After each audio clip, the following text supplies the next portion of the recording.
열심히 노력해서 가게가 아주 잘 되면 오히려 건물에서 쫓겨나야 되는 안타까운 상황, 뉴스를 통해서 종종 접하게 됩니다. 이러다 보니 상인들은 한 곳에서 오래 장사하는 것이 하나의 바람이 되어버렸는데요. 그런데 상가 건물 임대차 보호법만 제대로 작동을 해도 임차인들이 건물주에 의해 쫓겨나는 이런 상황을 막을 수 있습니다. 현행 상가 임대차 보호법의 허점과 개선 방향은 무엇인지 전문가 두 분 모시고 자세한 얘기 나눠보겠습니다. 먼저 복지국가 소사이어티의 이상구 운영위원장 나오셨습니다. 안녕하세요. 네, 반갑습니다. 예. 임대료 문제만 나오게 되면 항상 얼굴을 뵙게 되는 분인데요. 구봉기 생활경제연구소 소장 구봉기 소장님 모셨습니다. 안녕하세요. 네, 안녕하세요. 예. 사실 구봉기 소장님이 오실 때면 늘 첫 질문이 돼요. 자영업자들이 한 곳에서 장사하는 게 왜 이렇게 어렵습니까? 이 질문을 던질 수밖에 없거든요. 예. 구 소장님은 자주 말씀하셨다니까 제가 오늘 좀 시작을 하겠는데요. 여러분 잘 아신 대로 젠틀리피케이션 때문이죠. 네. 이 젠틀리피케이션이라는 용어 자체가 이제 젠틀맨으로 변화된다 이런 뜻인데 실제로 이제 지역이 활성화되고 상가가 좀 좋아지면 세입자들을 쫓아내고 더 나은, 더 많은 임대료를 내줄 수 있는 그런 사람들, 보통은 이제 프랜차이즈나 대기업 소속된 그런 기관들이 들어오는데 이렇게 되면서 기존 세입자들 쫓겨나는 이런 현상들이 반복되다 보니까 네. 가뜩이나 어려운 자영업자들 더 어려워지는 게 아닌가 싶습니다. 맞습니다. 그래서 도대체 법이라고 하는 게 어떻게 돼 있길래 우리 상대적으로 약자일 수밖에 없는 이런 소상공인들이 피해를 보느냐 이걸 살펴보려고 오늘 이 시간을 마련을 했는데요. 상가 건물 임대차 보호법 2002년에 처음 생겼는데 생길 때는 이 소상공인들 보호하겠다고 만든 법 아니겠어요? 네, 맞습니다. 예. 이 법에 대해서 좀 설명을 해주시죠. 우리나라는 임대차 보호법이라고 따로 있어서 주택이랑 상가를 같이 보호하는 게 아니고요. 주택 임대차 보호법이 따로 있고 그다음에 상가 건물 임대차 보호법이 따로 있어요. 예. 주택 임대차 보호법이 먼저 만들어지고 그다음에 상가 건물 임대차 보호법이 만들어졌는데요. 예. 주택 임대차 보호법을 모태로 해서 상가 건물 임대차 보호법이 만들어졌다라고 설명을 드리면은 그 사이의 갭이 얼마 안 된다고들 하셔요. 예. 근데 21년의 차이가 있습니다. 21년이요? 21년이요. 예. 주택임대차보호법이 시행된 게 1981년입니다. 예. 1981년 시행돼서 주택은 보호를 받고 그 사이 21년 동안 상가 건물은 보호를 못 받고 있었어요. 그렇죠. 이게 재밌는 게 뭐냐면요. 그러니까 상가 건물에서 장사하시는 상인들이 건물주에 의해서 계속 내쫓기는 거예요. 예. 그럼 이게 국회에서 먼저 발의를 해서 좀 보호를 해줘야 되는데 예. 이게 도저히 안 되니까는요. 시민사회에서 입법 청원 운동을 시작했습니다. 예. 이게 싸운 게 역사가 좀 길어요. 이게 처음에 청주시에서 1993년 10월에 횟집을 운영하시던 상인 한 분이요. 예. 입법 청원을 시작했고 예. 그 뒤로 시민단체가 합류해서 10년 동안 싸운 뒤에 만들어진 게 바로 지금의 상가건물 임대차 보호법입니다. 그때 2002년에 시작됐고요. 이게 얘기를 듣기만 해도 도대체 국회의원들은 뭐 하고 있었나? 국회의원들이 다 건물주였나? 이런 생각이 드는 그런 상황입니다. 그런데 이 상가 건물 임대차 보호법 처음 취지와는 달리 오히려 임대인들의 재산권을 과도하게 보호한다는 지적이 있었는데 이 어떤 점이 그러고 왜 문제가 되는 겁니까? 예, 일반인들도 잘 알지만은 요즘 초등학교 학생들 장래 희망 조사해 보면 이 건물주 이렇게 쓴다고 하지 않습니까? 맞습니다. 조물주 위에 건물주가 있다 할 정도로 이 건물주들이 굉장히 인기가 있는데 그것은 이 법안이 너무 편파적으로 예. 건물주의 이익만을 대변하기 때문에 생긴 문제 같고요. 예. 실제로 지금 지난 20년 동안 전체적으로 국민들이 만들어낸 노동을 통해서 생산한 부가가치 증가분보다 예. 이 상가라든지 건물의 가치 상승으로 만들어진 수익이 훨씬 더 많기 때문에 정상적인 근로의욕이 저하될 정도로 소위 말해서 합리적인 시장의 수요와 공급 원칙이 작동하지 않을 정도로 이 편파적인 법안이 계속해서 유지되고 적용되고 그동안 10차례 넘는 개정을 했지만은 아직 그것이 바뀌지 않기 때문에 생긴 문제가 아닌가 싶습니다. 그러니까 임대인의 재산권이 과도하게 보호된다는 점이 어디 점입니까? 구체적으로 보신다면. 우선 상가건물 임대차 보호법이 시행될 때 그 철학은 명확했어요. 아예 재정 취지에 있어요. 임대인에 비해 경제적, 상대적 약자인 임차인을 보호한다. 예. 그러면은 법률 내용을 보면은요. 현실 자체가 임대인에게 시장이 기울어져 있으니까 법률 내용은 임차인에게 좀 기울어져 있어야 되지 않습니까? 그렇죠. 근데 법률을 출력해서 보면은요. 예. 법률 내에서 거의 모든 조항이 건물주한테 유리하게 설계돼 있습니다. 그러니까 일단 가령 예를 들자면 우선 가장 대표적으로 처음 꼽을 수 있는 게 상가건물 임대차 보호법이 임차 상인을 보호해주는 기간 5년이요. 5년이다. 네, 5년이 지나면은요 이유도 묻지도 따지도 않고 임대인이 그냥 내쫓을 나가라고 수 무조건 있어요. 나가야 돼요. 예. 그리고 처음 이게 아까 제가 말씀드릴 때요 상가건물 임대차 보호법이 시민들 입법 청원 운동으로 시작됐다고 예, 했잖아요. 맞습니다. 이게 시작되면서 우여곡절이 많았어요. 그렇죠, 많았죠. 밀고 당기고 우여곡절을 하면서 어떤 개념이 하나 들어왔는데요. 예. 그때 이런 개념이 들어왔습니다. 그러면은 너희들 그거 넣고 싶으면은 영세 자영업자만 보호해주겠다라고 예, 맞아요. 하면서 법안이 통과됐는데요. 예. 그러면 그때 영세 자영업자가 누구냐를 정해야 되지 않겠습니까? 맞아요. 예. 그러면서 환산보증금이라는 개념이 들어왔습니다. 맞아요. 예. 일정 금액 이상을 초과하는 보증금 등등이 초과하는 임차 상인은 보호해주지 않겠다라고 예. 하면서 환산보증금 개념이 들어왔고요. 그 사람들은 부자니까. 네네. 예, 그런 말이에요. 예. 뭐 어쨌든 환산보증금 같은 개념들도 있고요. 우선 환산보증금을 초과하는 임차 상인은 보호해주지 않겠다라고 하면서 법률이 설계되다 보니까는요. 실제로 어떤 주요 상권에서 장사하시는 임차 상인분들은 계속 쫓겨날 수밖에 없는 이런 예. 상황들도 계속 벌어지고 있습니다. 실질적으로 예를 들면 우리나라에 가장 많은 자영업이라 할 수 있는 치킨집, 예. 두 집걸 하나씩 상가에 있다는 치킨집 같은 경우에 2년 동안에 서바이벌을 하는 퍼센테이지가 30%가 안 되거든요. 그렇죠. 그러면 그 2년 정도를 넘어서면 이제는 그 자리를 잡고 장사를 제대로 좀 할 만하게 되는데 5년이면 나가라고 해버린 거예요. 예.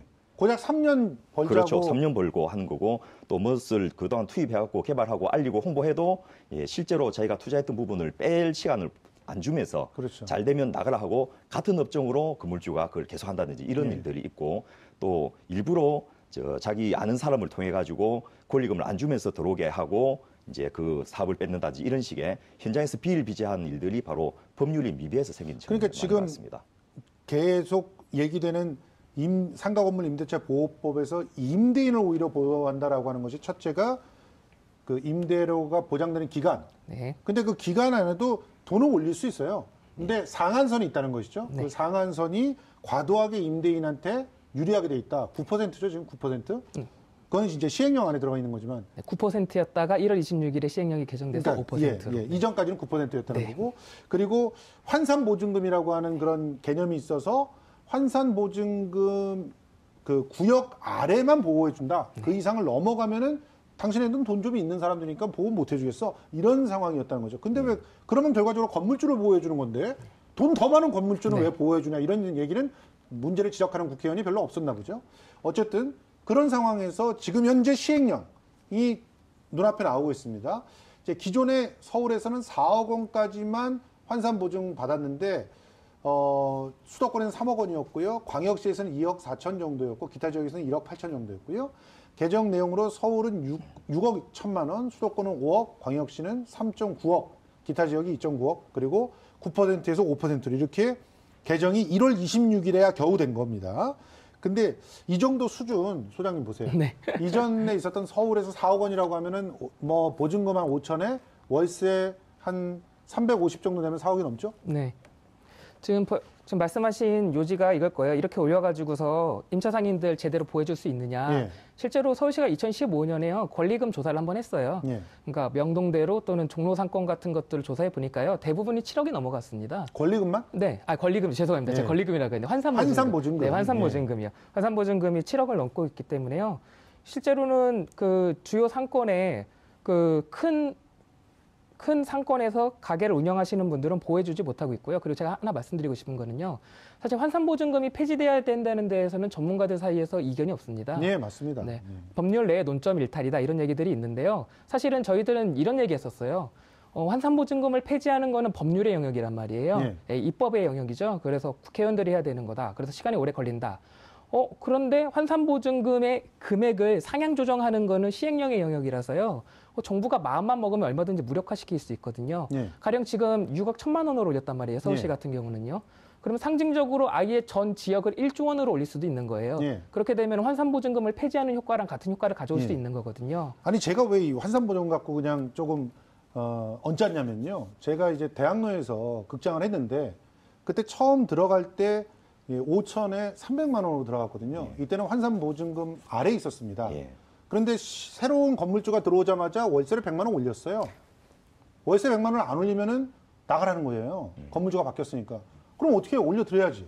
그리고 올려주고 나니까 환산보증금에서 보호받는 범위에서 벗어나는 거예요.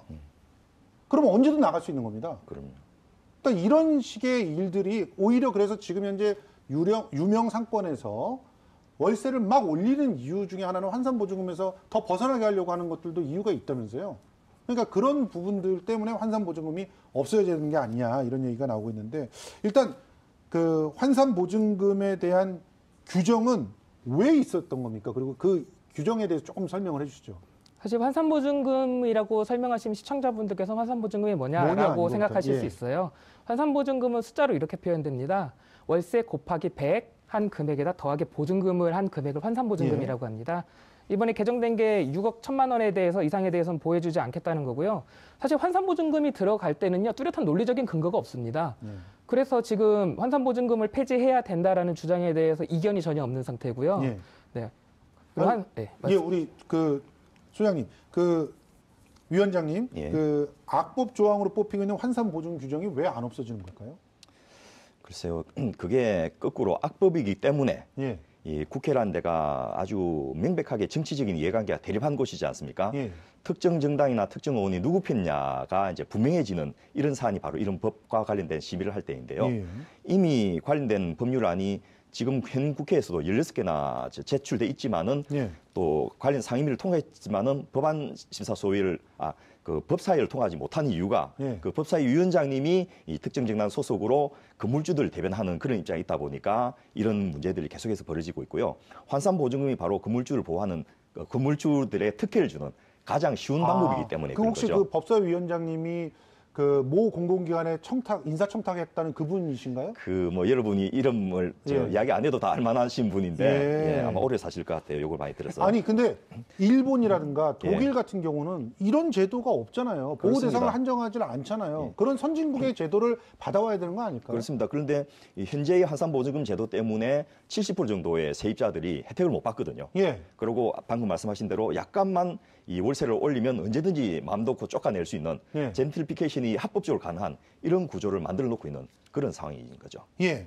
저 이 부분도 짚어야 될 것 같습니다. 상가 임대차 보호법 시행령 개정 때문에 그 임대료 인상률 상한선이 9%에서 5% 내려왔잖아요.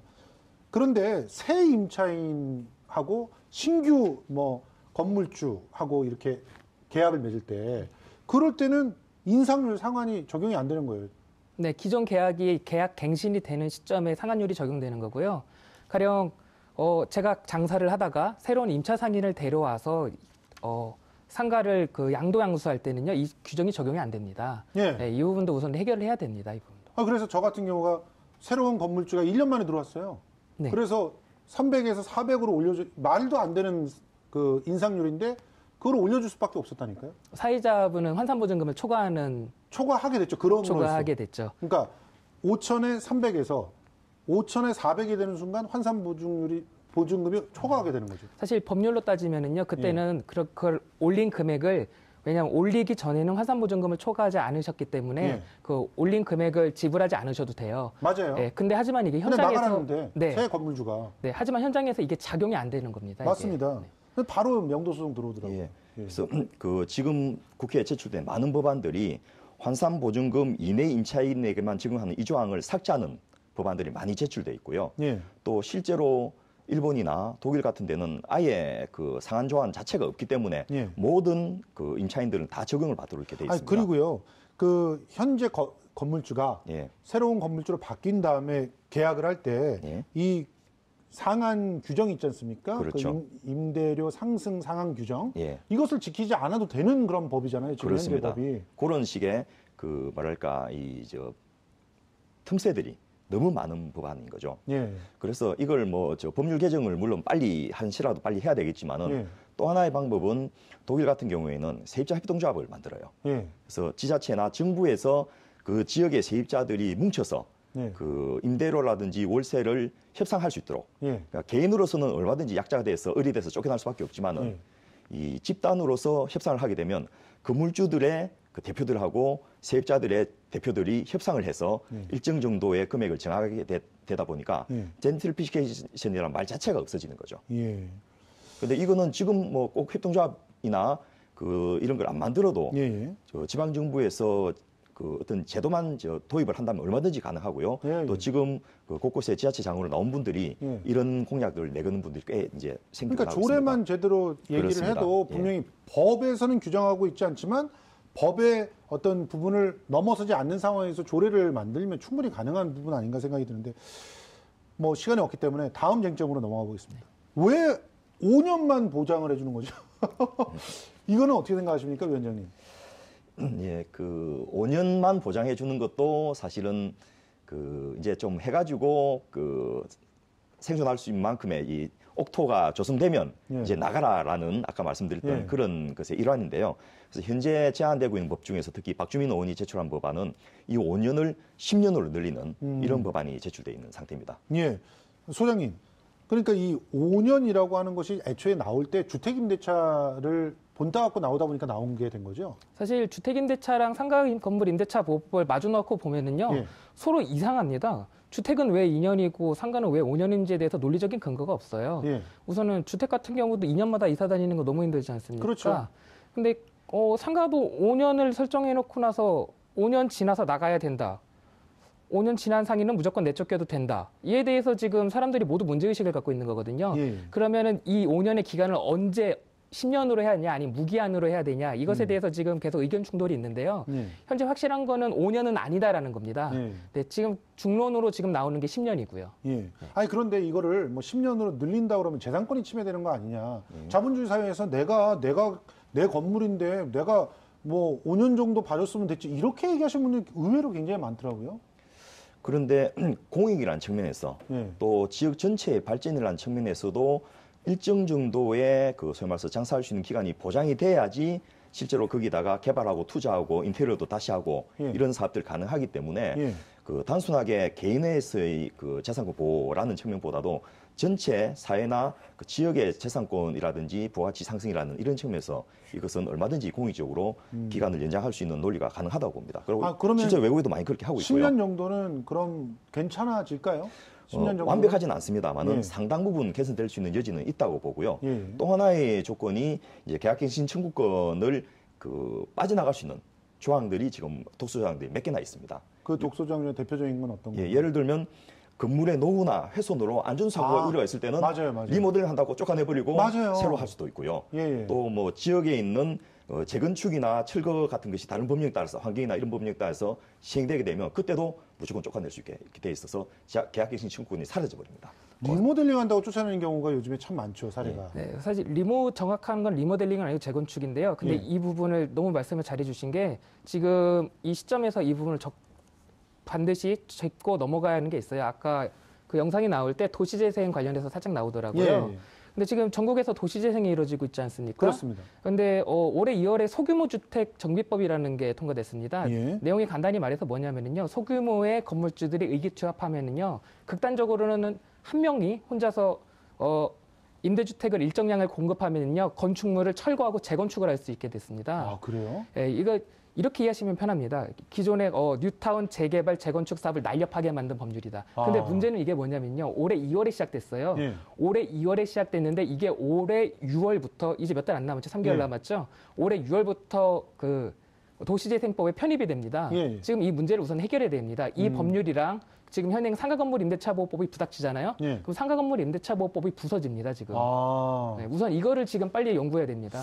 야, 진짜 뭐 알면 알수록 이 법 하나가 엉성하기 때문에 굉장히 다양한 상황들이 피해로서 다가올 수밖에 없다는 생각이 드는데, 자, 일단 마지막 쟁점 살펴보도록 하겠습니다. 권리금이에요, 권리금. 이 권리금이 왜 법으로 인정을 못 받는 거냐.